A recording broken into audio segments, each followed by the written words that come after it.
जी धन्यवाद।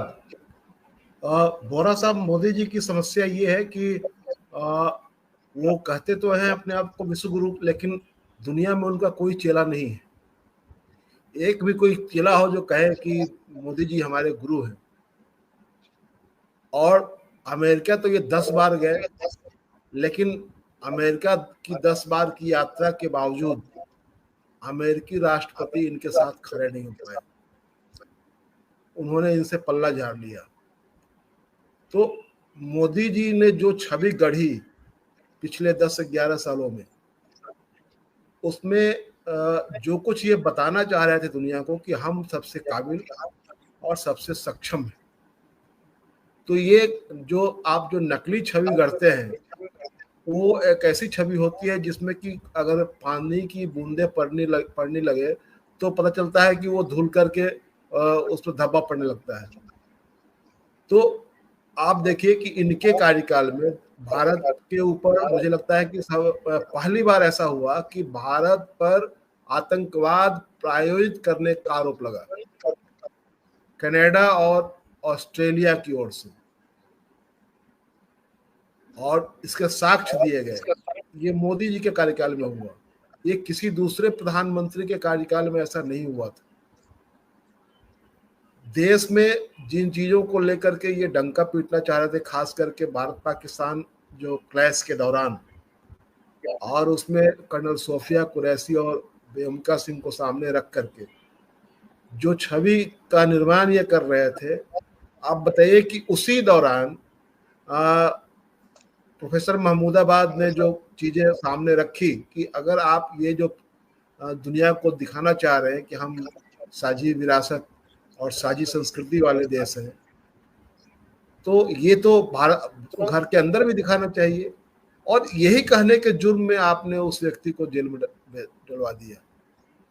लेकिन उसी कर्नल सोफिया कुरैशी के खिलाफ अनाप शनाप बकने वाले, उनको आतंकवादियों की बहन बताने वाले के खिलाफ आपने कोई कार्रवाई नहीं की, बल्कि उनके बचाव में, पूरी तरह बचाव में खड़े हो गए। पूरी सरकार एक तरह से ये शर्मो हया छोड़ करके उनके साथ खड़ी हो गई। तो क्या दुनिया इन चीजों को नहीं देख रही है? दुनिया इन चीजों को ये समझ नहीं पा रही है कि आप एक अपने देश में जिस तरह का नफरत और घृणा का माहौल बना रहे हैं, दुनिया के सामने अपनी जिस तरह की छवि बनाना चाहते हैं कि आप सब बहुत आयरन आयरन मैन हैं, आप आपकी जो समझ है वो दुनिया में सबसे सर्वोत्तम है।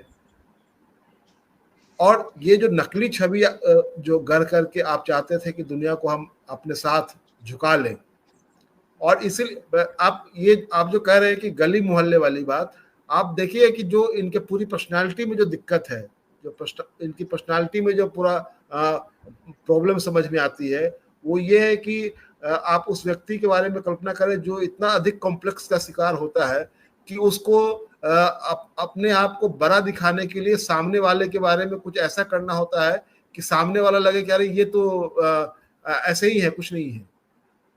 तो वो जो आप कह रहे थे कि बराक माई फ्रेंड वाला जो था जुमला, वो क्या था? वो यही तो था कि अपने अंदर का जो कॉम्प्लेक्स है उसको ढक करके आप चाह रहे थे कि कुछ बड़ा ये दिखाया जाए कि हमारे बराक तो भले ही पूरी दुनिया के सबसे बड़े राष्ट्र का वो प्रमुख है, लेकिन है तो मेरा दोस्त ही। तो ये वाली जो बातें हैं, तो क्या दुनिया के और लोग नहीं समझते हैं इसको कि आप जो ये नकली परसेप्शन बनाने की दिशा में आगे बढ़ रहे हैं? आप जिस तरह का जो आप बाहर जाते हैं तो कहते हैं कि हम गांधी के देश से आए हैं। अरे आपको ये भी कहना चाहिए कि हम नेहरू के देश से आए हैं।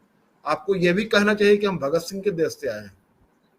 लेकिन आप बाहर में गांधी के देश से आए हैं कह करके, और घर में आकर के गांधी की मूर्तियां तोड़ी जाती है, गांधी की का पोस्टर लगा करके उस पर गोली मारी जाती है, और ऐसे लोगों का महिमा मंडन होता है, उनको आप संसद में बिठाते हैं।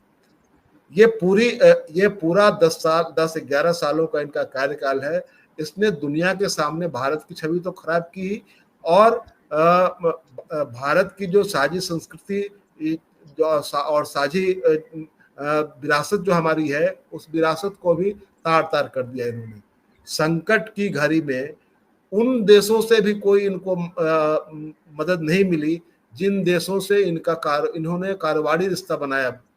और खास करके फ्रांस की चर्चा अगर की जाए तो इनसे रफाल खरीद करके लेकर के आए और आपको सोर्स कोड नहीं मिला। ये कितना बड़ा धोखा है आपके साथ। उस समय डील करने वाले लोग क्या कर रहे थे? ये तो ऐसा ही हुआ कि आपको हथियार दे दिया जाए और जब मुकाबला करने के लिए मैदान में उतरे तो पता चले कि उसकी चाबी ही नहीं है, वो हथियार बंद है और उसको आप खोल ही नहीं पा रहे हैं उसको। तो ये उसी तरह का कुछ मसला है।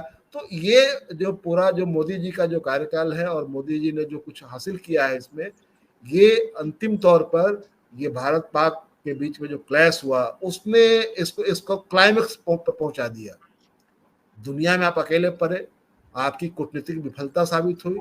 आप दुनिया में भारत को आपने एक ऐसे देश के रूप में उसकी पहचान बना दी जो कि असहिष्णु है, जो आतंकवाद प्रायोजित करता है।